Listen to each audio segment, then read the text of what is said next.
Hello and welcome to this video. Today I'm going to be doing a stock analysis on the Boeing company.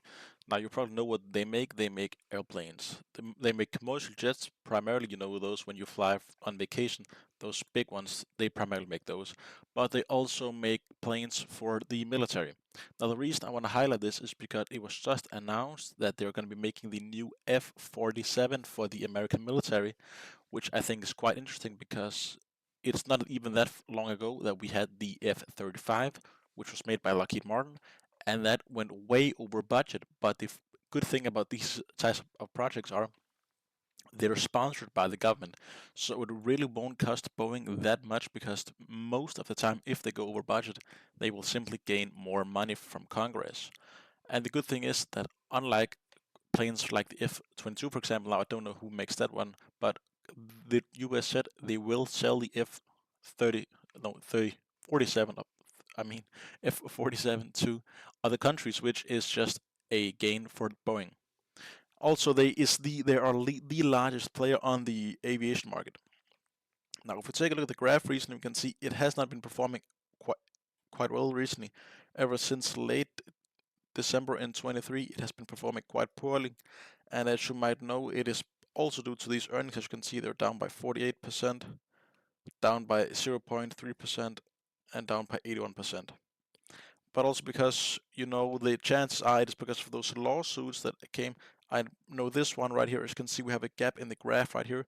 That is from when the door fell off an Alaskan Airlines plane. So, and there was quite a lot of scrutiny. Also, the whole whistleblower things hasn't been that great for the stock itself. But yeah, it is laying quite nice. It is just below a support line, as you can see. We have a support line here.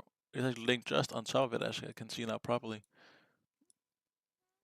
Just on it at the moment, which is quite nice. This means chances are if it breaks through this properly, as you can see, it just did, and then it went down a bit. As you can see, it is also down 1.4% for the day. Now, if it gets back up, that could be quite interesting. Now, the next support line where it has proper resistance is up here. As you can see, it would be right around here.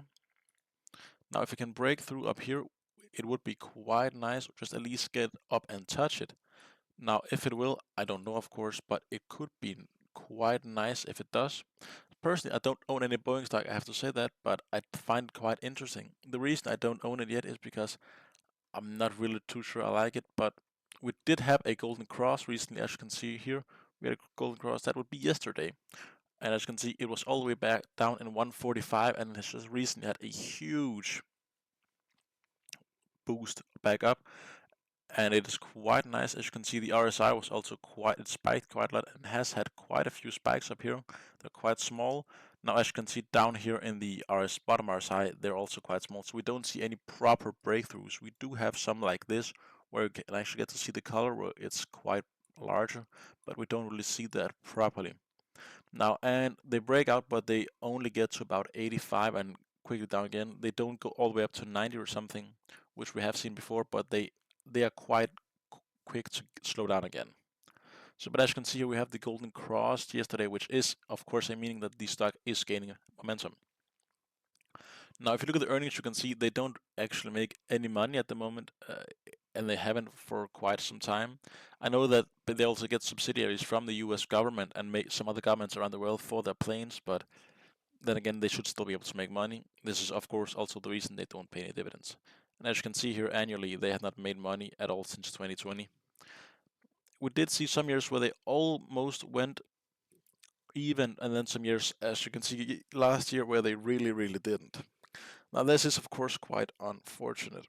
But that a company like this can't make money, but prices just due to inflation at the moment is also maybe a reason it went down so much, and just the price of raw materials like aluminium and copper and all those kind of stuff that they need are going up.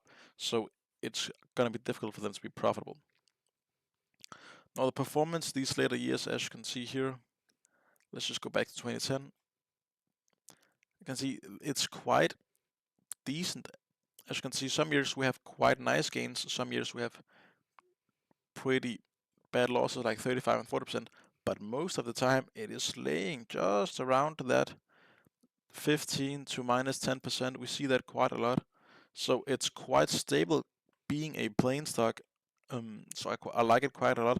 Also because the only real competitor they have is Airbus. They have some Embraer competition, but I don't really think that's anything that should be taken note of.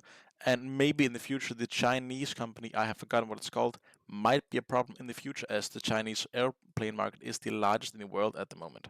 So that might be interesting. But then again, every country needs planes, and basically every country has a state-run airline service. Now the technicals is a buy, as you can see here. For the day, it's a strong buy, and for the month, it is a sell, which is quite unfortunate. But then again, when you see it, it did have this low point all the way down here in the middle of March, and chances are we are gonna need to see it rebounce a bit and trade a bit more upwards or flat before the technicals will recommend a buy. And also, even though we had a golden cross, but then again, we also had for the day, as you can see here, now we're minus 1.5. So yeah, the technicals aren't completely nice yet. For the day and for the week, yeah, as you can see for the week, it is also decent, and that's of course because it has gained a lot. But for the month, this pitfall down here is just too bad. Now, if you look at some analyst ratings here, you can see it's quite decent. We have 17 strong buy, which I find quite interesting, given that the largest max gain in a year is 28%. And of course, we have this one down here, which is minus 37%. I speculate that might be the strong sell or the sell. Now, we do also have a lot of hold. I think the reason we have a lot of hold in this is because it is just a good stock to have. I personally think so, just because of the way that it works in their niche, which is it's so difficult to make an airplane, so they're quite good at it, and chances are that you get into the airplane market is low because the entry barriers are just so big.